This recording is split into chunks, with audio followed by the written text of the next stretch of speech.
Dr. Elena Vasquez floated in the observation deck of Kepler Research Station, watching the dying star through the reinforced windows. The massive red giant pulsed like a wounded heart, throwing waves of radiation across space. She had been studying stellar collapse for 3 years now. But the beauty of a star's death never stopped amazing her. The station orbited safely outside the danger zone, its shields protecting the small crew of 12 scientists. They were far from any major trade routes, far from the busy centers of galactic civilization. Out here in the outer rim, they could study dangerous phenomena without worrying about space traffic or political interference. Elena's communication device buzzed. She pushed off from the window and floated toward the main console. The message was from her assistant, Dr. Kim Patel, in the communications array. "Elena, you need to see this." Kim's voice crackled through the speaker. "We're picking up something strange." Elena pushed herself through the corridors of the rotating station. The artificial gravity in the outer ring made walking easier, but she still moved with the careful steps of someone who had spent too much time in zero gravity. She found Kim hunched over a bank of monitors, his dark face lit by the glow of scrolling data. "What do you have?" Elena asked. Kim pointed to a wave pattern on his screen. "Signal coming from the Helix Nebula. At first I thought it was just background radiation from the neutron stars, but look at this." Elena studied the display. The pattern was too regular, too structured to be natural. "That's not random noise, exactly. And it's using an old frequency band." "Really old?" Kim pulled up another screen. "I ran it through the historical database. This frequency was used by Earth ships during their first expansion period, about 200 years ago." Elena felt her heart skip. Earth and its colonies had been restricted from most galactic sectors after the Titan War. The Galactic Council called humans Deathworlders, too violent, too unpredictable for civilized space. Most aliens feared them. "Are you sure it's a human signal?" she asked. "I'm running the pattern through translation protocols now." Kim's fingers danced over the controls. If it is human, the computer should be able to decode it. They waited in silence. The dying star outside continued its slow dance of destruction, unaware of the small drama playing out in the research station. Finally, the computer chimed. "Translation complete," the artificial voice announced. Kim opened the file.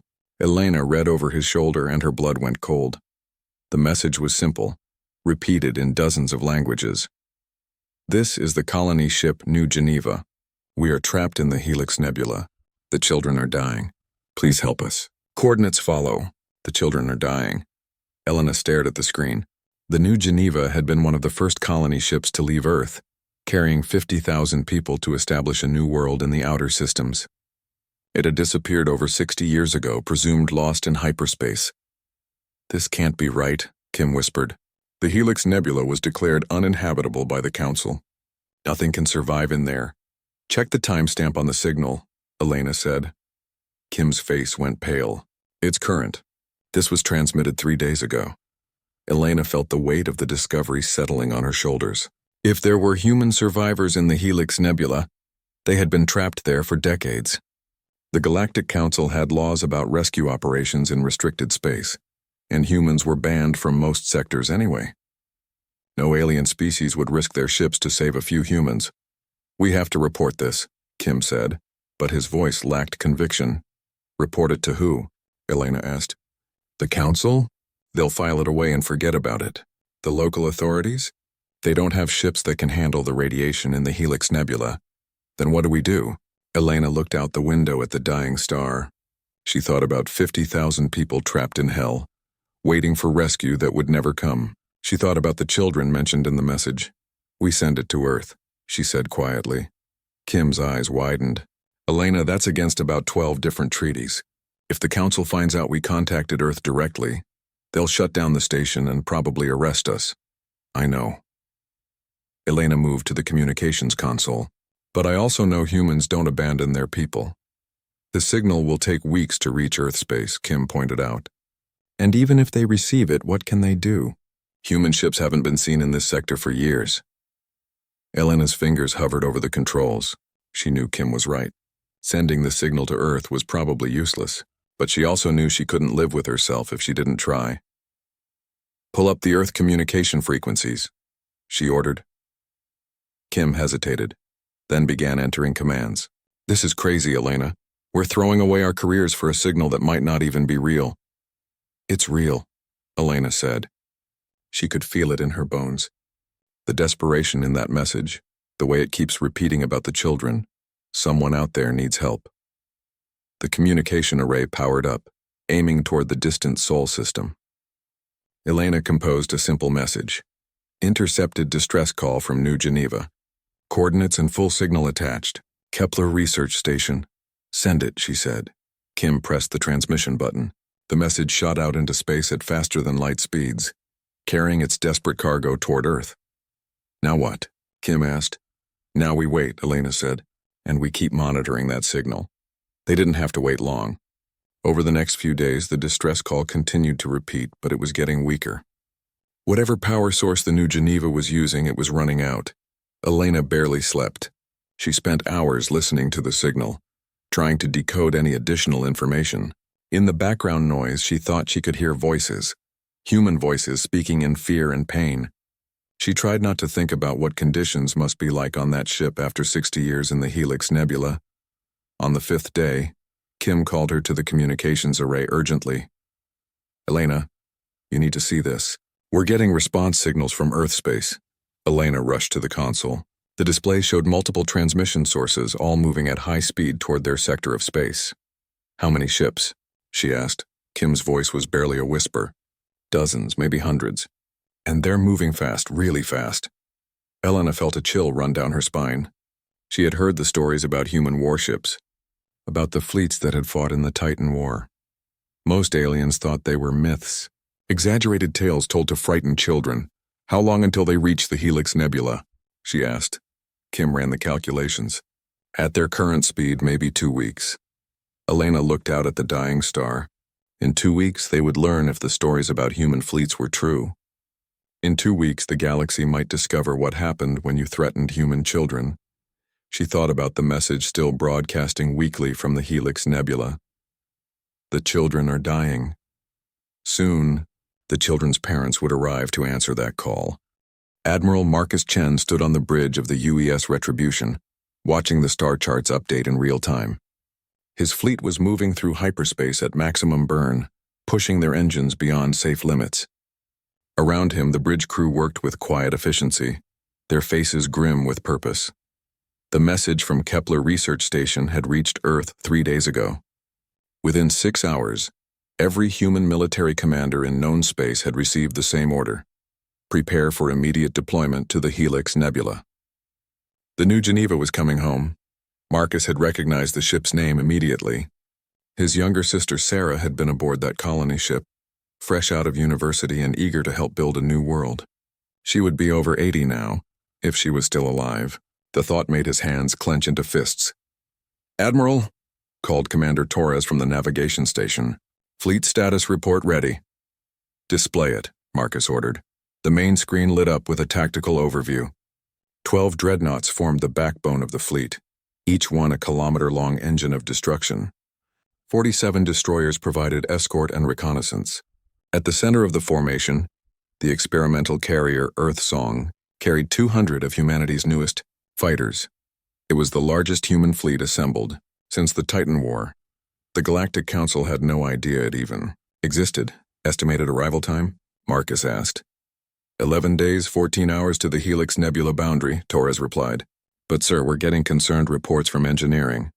This speed is burning through our fuel reserves faster than planned. Maintain current velocity, Marcus said without hesitation. We'll worry about fuel when we get there. His communication officer, Lieutenant Park, looked up from her console. Admiral, we're receiving multiple incoming transmissions from Galactic Council space. They're demanding we explain our fleet movements. Marcus smiled grimly. Put them through. The screen flickered, showing the multi-species emergency council that governed this sector of the galaxy. The Zentari representative, a tall insectoid being, clicked its mandibles angrily. Admiral Chen, your fleet is in violation of no fewer than 15 interspecies treaties. You are ordered to return to human space immediately. Negative, Marcus replied calmly. We're responding to a distress call.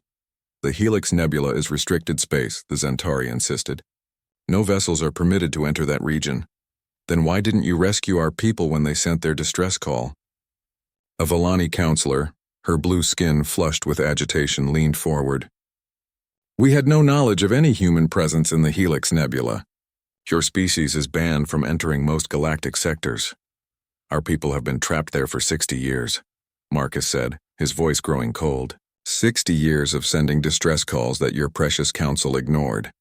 Even if that's true, the Zentari clicked, the Helix Nebula is too dangerous. The radiation levels alone would kill any rescue team. Marcus looked at the alien faces on his screen. He saw fear there, carefully hidden behind official procedures and treaty citations.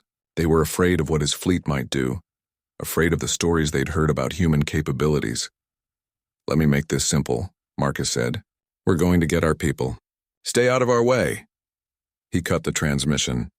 Admiral, Park said quietly, they're scrambling their patrol fleets. 6 different species are moving ships to intercept us. How many ships total? Maybe 300, but they're scattered across multiple systems. They can't coordinate a response in time to stop us. Marcus nodded. The aliens had superior technology in many ways, but they thought like politicians. Humans thought like soldiers.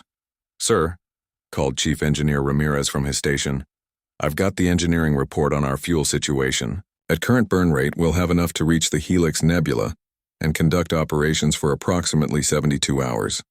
And getting home? Ramirez's face was stone. That depends on what we find out there, sir. Marcus understood.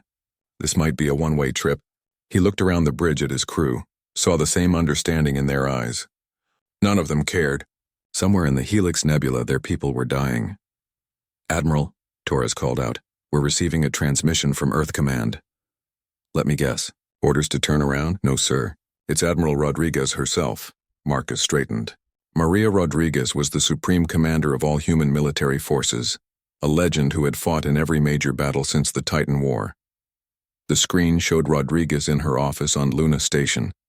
Her gray hair was pulled back severely, and her dark eyes held the weight of command. Marcus, she said without preamble, you know I can't officially authorize this mission. I understand. Admiral? Good. Because I'm not officially telling you that every ship in the human fleet is being prepared for immediate deployment. I'm not officially saying that if you need reinforcements, they'll be there in 5 days. Marcus felt a surge of pride. This was what separated humanity from the other species. They didn't abandon their own. And I'm definitely not officially telling you, Rodriguez continued, that the research teams have been working on modifications to our ship's radiation shielding. Technical specifications are being transmitted to your fleet now. Thank you, Admiral. Rodriguez's expression softened slightly. Bring them home, Marcus.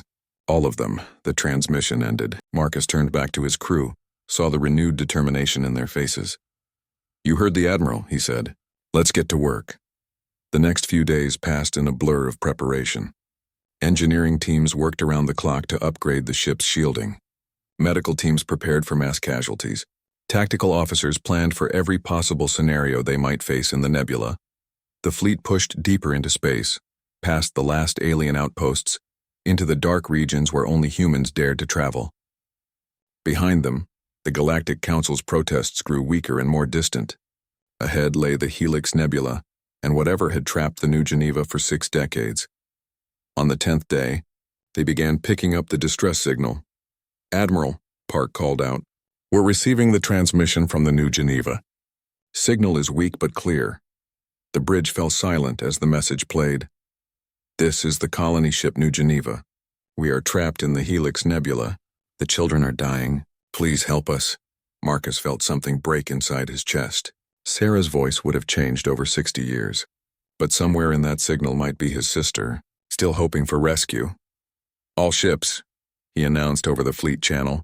This is Admiral Chen. In 24 hours, we enter the Helix Nebula. Whatever's waiting for us in there, we're going to face it together. We're going to bring our people home.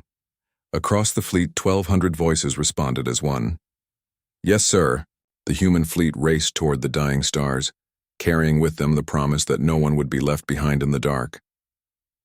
The human fleet dropped out of hyperspace at the edge of the Helix Nebula, and Admiral Chen immediately understood why the Galactic Council had declared this region uninhabitable. The space around them was filled with death. Thousands of ships drifted in the void, their hulls twisted and partially dissolved. Some were alien designs Chen recognized, Centauri exploration vessels, Volani research ships, even a few massive Corvan dreadnoughts. Others were completely unknown, their architecture so strange they might have belonged to species that had been extinct for millennia. Radiation levels are off the charts, reported Chief Engineer Ramirez. Whatever's causing this, it's not natural. Chen studied the tactical display. The ship graveyard stretched for light years, centered around a cluster of neutron stars. The electromagnetic interference was so intense that their sensors could barely penetrate a few thousand kilometers. There, called Commander Torres, pointing to a section of the display.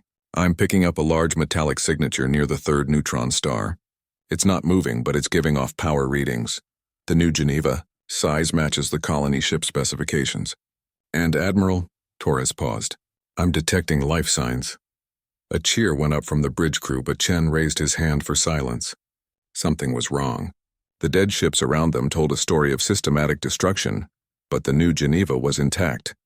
Why is one ship still functional when everything else is destroyed? He wondered aloud. Admiral, called Lieutenant Park from communications. I'm getting a response to our transmission. It's from the New Geneva. Put it through. The voice that came through the speakers was human but strained with exhaustion and fear. Human fleet. This is Captain Morrison of the New Geneva. Thank God you're here, but you have to listen carefully. Do not approach the ship graveyards. Do not salvage anything. They're watching. They've been watching for decades. Captain Morrison, this is Admiral Chen. What's your situation? We've been trapped here for 62 years. There are things in the nebula, we call them devourers. They feed on technology and organic matter. They've been keeping us alive as a food source.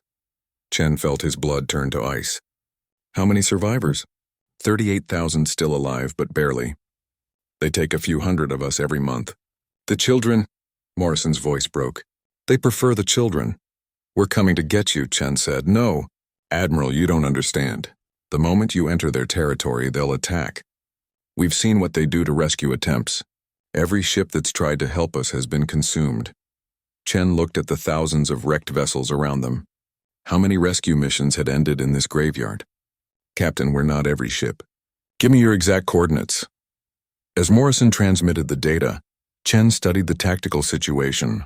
The New Geneva was deep in the heart of the nebula, surrounded by the densest concentration of neutron stars. Any approach would have to navigate through intense radiation and whatever defenses the Devourers had established.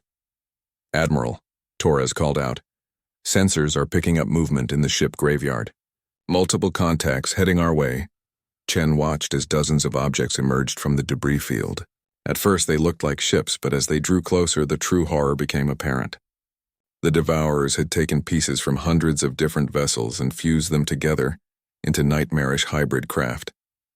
Hull plating from human destroyers was welded to Centauri engine sections. Corvan weapon systems sprouted from what looked like organic growths. They're beautiful, whispered Dr. Park, the fleet's xenobiology specialist. In a terrifying way, they're not just consuming technology, they're evolving it.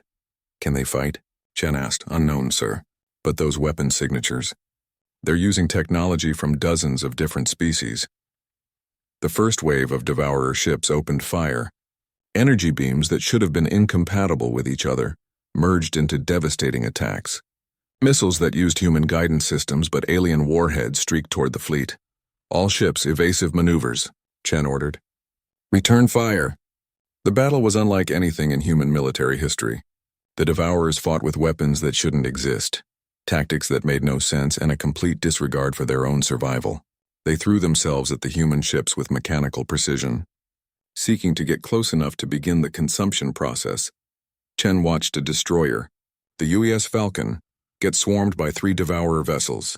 Strange tendrils extended from the alien ships, beginning to bore through the Falcon's hull. Where they touched, the metal began to dissolve. Falcon is reporting hull breaches, Torres announced. The Devourers are trying to board. All ships maintain distance. Do not let them get close, but the Devourers adapted quickly. When the humans pulled back, the aliens changed tactics, using long-range weapons that fired projectiles containing some kind of nanotechnology. Any ship that was hit began to show signs of technological corruption. Systems failing. Hull plating beginning to change into something organic. Admiral, called Captain Williams from the carrier Earth Song. Requesting permission to launch fighters, Chen hesitated. Fighter pilots were brave, but their small ships would be incredibly vulnerable to the Devourers' consumption attacks. Negative, Earthsong. Keep your fighters in reserve. The battle raged for hours. The human fleet's superior firepower kept the Devourers at bay, but they couldn't make progress toward the New Geneva.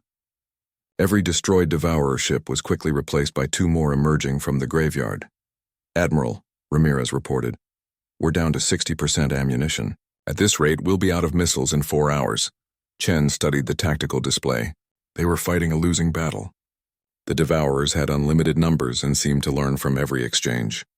Worse, he was beginning to see a pattern in their attacks. They were herding the human fleet away from the New Geneva. They're not trying to destroy us, he realized. They're protecting their food source. Sir? Torres looked confused. The New Geneva. They've been feeding off those people for 60 years.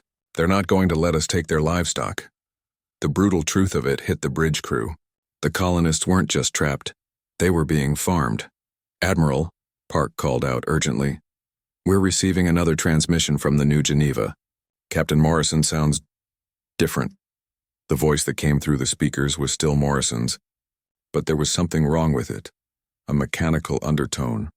As if he was speaking through a synthesizer. Admiral Chen, you must withdraw. The Devourers have offered a compromise. They will release 1,000 of our youngest children if you leave immediately. Chen's hands clenched. Captain, that's not acceptable. We're here to rescue everyone. You don't understand. They've been improving us, enhancing us. Some of us are more machine now than human. We can survive here. The children can't. Take the children and go. Chen closed his eyes. The Devourers weren't just consuming the colonists. They were converting them, turning them into hybrid beings that could better serve their purposes. Morrison, are you speaking of your own free will? A long pause. Then in a voice that was purely human for just a moment. Please, Admiral. Save who you can. Chen made his decision. All ships prepare for full assault. We're going to punch through their lines and get to that ship. Sir, Torres protested, the casualties will be enormous. The alternative is leaving 38,000 people to be slowly consumed by machines. I won't do that. Chen opened a channel to the entire fleet. All hands, this is Admiral Chen. We came here to bring our people home. Every single one of them. The enemy wants to bargain with children's lives. I say we give them a different kind of deal. He turned to his weapons officer. Arm all nuclear warheads. We're going to teach these things what happens when you threaten human children. The human fleet launched its assault with a fury that surprised even Admiral Chen. Every ship fired at once, turning space into a web of energy beams and missile trails. The Devourers responded by releasing hundreds more hybrid vessels from hidden positions throughout the graveyard. Breakthrough in Sector 7, Torres called out. The destroyer squadron has opened a gap. Chen watched 3 human destroyers punch through the Devourer lines, but the cost was terrible. The UES Saratoga exploded as consumption tendrils reached her reactor core. The Manila was being slowly eaten alive, her crew fighting desperately to keep the ship operational as alien technology spread through her hull. Admiral, Captain Williams called from the Earthsong. Request permission to launch fighters. My pilots are ready. Chen looked at the tactical display. The fighters would be suicide runs in this environment, but they were the only ships fast enough to reach the New Geneva before the Devourers could close the gap. Permission granted. Tell your pilots they're not just flying for the fleet. They're flying for 38,000 people who have been waiting 60 years to go home. 200 fighters launched from the Earthsong's bays, their pilots knowing they probably wouldn't return. But these were human pilots raised on stories of sacrifice and duty. They flew their small ships into the heart of the battle with the precision of professionals and the courage of heroes. Chen watched a fighter squadron led by Commander Sarah Kim weave through the Devourer lines. Her fighters were using a tactic he'd never seen before. They were letting the Devourers consume their ships, then detonating their reactors at the last second. It was brilliant and horrifying. Admiral, Park reported, we're getting transmissions from inside the New Geneva. The colonists are fighting back. The bridge speakers crackled with sounds of battle. Human voices shouted orders and encouragement as they fought against something that clicked and whirred. Occasionally, Chen could hear weapons fire, not the clean energy weapons of the fleet, but the improvised explosives and projectile weapons that desperate people made from scraps. They've been preparing for this, Chen realized. Morrison's distress call wasn't just asking for help. It was telling us they were ready. A new voice came through the speakers, young and determined. Fleet Command, this is Lieutenant Sarah Chen, New Geneva Security. We've secured the engine bay and life support. Beginning evacuation of non-combatants to the lower decks. Chen's heart stopped. Sarah Chen, his sister's married name. Lieutenant, he called out. This is Admiral Marcus Chen. Are you... Uncle Marcus? The voice was filled with shock and joy. You came. We knew you'd come. Chen closed his eyes for a moment, feeling 60 years of grief and hope crash over him. His little sister had survived, had children, had grandchildren who were now fighting for their lives. We're coming to get you, Sarah, all of you. We're ready, Uncle. We've been ready for decades. The fighter squadrons reached the New Geneva and began attacking the Devourer installations that had grown around the ship like mechanical tumors. The colonists inside coordinated their attacks, striking at critical points while the fighters provided cover. But the Devourers adapted again. Massive hybrid ships began emerging from the deepest parts of the graveyard, vessels that must have been consuming and evolving for centuries. They moved with alien grace, their weapon systems firing energy patterns that no human had ever seen. Admiral, Chief Engineer Ramirez called out urgently, those new ships are using some kind of quantum weapon. The UES Wellington just disappeared. Chen watched a 1,000-meter dreadnought simply vanish from existence. No explosion, no debris. One moment it was there, the next it was gone. All ships evasive pattern Delta. Do not let those large vessels get targeting locks. But the human fleet was running out of options. Half their ships were destroyed or critically damaged. The Devourers seemed to have unlimited numbers, and their weapons were becoming more sophisticated with each exchange. Admiral, Torres said quietly, we're not going to win this fight. Chen studied the battlefield. Torres was right. They could hold the Devourers back for a while longer, but eventually they would be overwhelmed. Unless... Get me a direct channel to the New Geneva, he ordered. Sarah's voice came through clearly. Uncle, we're ready for evacuation. We can hold the docking bays for maybe an hour. Sarah, I need you to listen carefully. How many people can you evacuate in the next 30 minutes? Maybe 8,000 if we use all the escape pods and shuttles. But what about the rest? Chen closed his eyes. There were 38,000 people on that ship. Even if they could get some out, most would die. Uncle? Sarah's voice was worried now.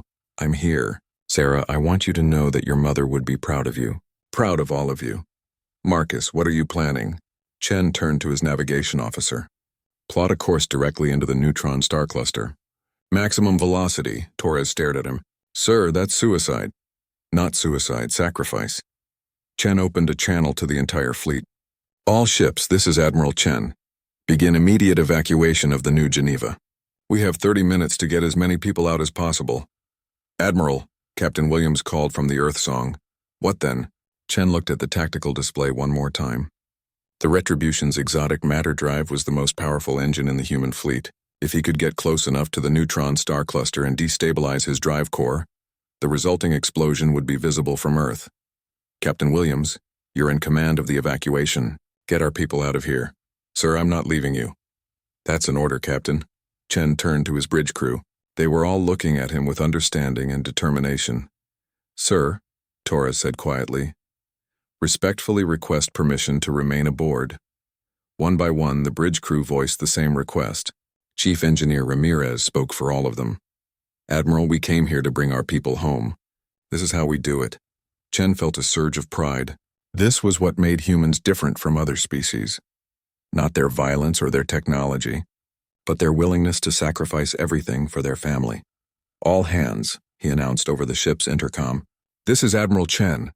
Anyone who wants to transfer to the evacuation ships has 10 minutes to reach the shuttle bays. For those staying behind, it's been an honor serving with you. Not a single person left the ship. Chen opened a final channel to the New Geneva. Sarah, tell everyone that Earth remembers. Tell them that humanity never forgets its children. Uncle Marcus, take care of them. Sarah, take care of our people. The Retribution began its final run toward the neutron stars, her remaining weapons firing continuously to keep the Devourers away from the evacuation ships. Behind them, the human fleet fought desperately to buy time for the shuttles and escape pods racing away from the battle. Chen watched the evacuation status on his screen. 8,000, 10,000, 12,000 people saved from a 60-year nightmare. It wasn't everyone, but it was enough to carry the story home. The neutron star's gravity well pulled the UES Retribution toward its doom, but Admiral Chen felt no fear. On his screen, he watched the last evacuation shuttle clear the danger zone, carrying 12,000 survivors to safety. It wasn't everyone, but it was enough. Admiral, called Chief Engineer Ramirez, exotic matter drive is at critical instability. We have maybe 2 minutes before containment fails. Make it count, Chen replied. He opened one final transmission to the evacuation ships. This is Admiral Chen to all vessels. When you get home, tell them what happened here. Tell them that humanity doesn't abandon its own. The Retribution plunged deeper into the neutron star's gravity field. Around them, space itself began to twist and warp. The Devourers had stopped pursuing, perhaps sensing that their feeding ground was about to be destroyed. It's been an honor, Admiral, Torres said quietly. The honor was mine, Chen replied. The exotic matter drive exploded in a cascade of energy that human science barely understood. The neutron star, already unstable from eons of radiation, convulsed as exotic particles flooded its core. The chain reaction spread to the neighboring stars, creating a wave of destruction that swept through the entire Helix Nebula. The Devourers and their ancient feeding ground vanished in a flash of light that could be seen from neighboring star. Systems 18 months later, Dr. Elena Vasquez stood in the observation deck of New Hope Station, humanity's newest deep space facility. Through the reinforced windows, she could see the construction of the first Void Stalker patrol ships, sleek vessels designed to answer distress calls in the darkest regions of space. Dr. Vasquez, a voice called behind her. Elena turned to see a woman in her 30s wearing the uniform of the new Deep Space Rescue Service. Her name tag read S. Chen, Commander. You're Admiral Chen's niece, Elena said. Sarah Chen nodded. I wanted to thank you personally. If you hadn't transmitted that signal to Earth, we'd still be trapped in that nightmare. How are the other survivors adjusting? Sarah's expression was mixed, relief and sadness in equal measure. It's hard. 60 years in that place changed us. Some of the older colonists can barely remember life before the Devourers, but the children are adapting well. They're going to make it. Elena looked back out at the shipyard. And this? The new fleet? Uncle Marcus's last gift to the galaxy, Sarah replied. Before he died, he transmitted a message to Earth Command. He said humanity had a new mission, to patrol the dark spaces between stars, to answer calls for help that other species are too afraid to investigate. The Galactic Council must not be happy about that. Sarah smiled grimly. The Council has been very quiet since news of the Helix Nebula spread. Turns out other species have missing ships too. Colony expeditions that vanished, research vessels that never came home. Everyone always assumed they were lost to natural disasters or accidents. Elena understood. But now they know there are things out there that hunt travelers. And they know that humans are the only species crazy enough to go into those dark places and fight them. A communication alert chimed. Sarah checked her wrist display and frowned. What is it? Elena asked. Distress call from the Kepler sector. A Zentari research ship has gone missing near a black hole. They're asking for human assistance. Elena felt a chill. The same species that tried to stop your uncle's fleet? The very same. Sarah moved toward the door. We launch in 2 hours. Be careful out there. Sarah paused at the doorway. Dr. Vasquez, can I ask you something? When you decided to send that signal to Earth, did you know what would happen? Elena thought about it. I knew humans were different from other species. I'd read the reports from the Titan War, heard the stories about human determination, but I didn't really understand until I saw your uncle's fleet in action. What do you understand now? That when other species encounter something that threatens their people, they calculate odds and make rational decisions. When humans encounter the same threat, they don't calculate. They just act, Sarah nodded. Uncle Marcus used to say that humans don't have the luxury of being rational. We're too stubborn to give up and too stupid to quit. Elena watched Sarah leave, then turned back to the window. In the distance, she could see the new patrol ships taking their final tests before deployment. Each one carried a simple message painted on its hull. No one gets left behind. The communication arrays were already receiving signals from across the galaxy. Species that had previously shunned human contact were quietly requesting assistance with security issues in remote regions. Everyone seemed to have mysterious disappearances to investigate. Dangerous rescue missions that required someone expendable enough to take the risks. Elena smiled. The aliens still didn't understand. Humans weren't expendable. They were just willing to pay prices that other species couldn't imagine. Her personal communicator chimed. It was a message from Earth Command, requesting her assistance with a new deep space monitoring project. They wanted her to help design early warning systems for the patrol fleets, ways to detect threats before they could establish feeding grounds like the Helix Nebula. Elena accepted the assignment immediately. She had started this story by sending a desperate message into space. Now she would help write the next chapter, the one where humanity made sure that no distress call would ever go unanswered again. Outside the window, the first Void Stalker ship finished its tests and began moving toward the edge of known space. Its crew of 300 volunteers was already plotting courses to regions that appeared on no official charts. The dark spaces between stars where ancient horrors waited for unwary travelers. The ship's communication array broadcasted a simple message on all frequencies as it departed. This is the UES Guardian, Deep Space Rescue Service. If you are in distress, we are coming. Hold on. Elena watched until the ship disappeared into hyperspace, carrying its crew toward whatever nightmares waited in the void. Then she returned to her work, designing the networks that would ensure Earth always knew when its children called for help. The galaxy had learned something important in the Helix Nebula. When humanity's children were threatened, the response wasn't negotiation or calculation. It was total war. And when the war was won, humans didn't demand territory or tribute. They just made sure it never happened again. The distress call that had started everything still echoed in Elena's memory. The children are dying. Please help us. Now across dozens of patrol routes in the darkest regions of space, humanity's answer echoed back. We're coming. Hold on.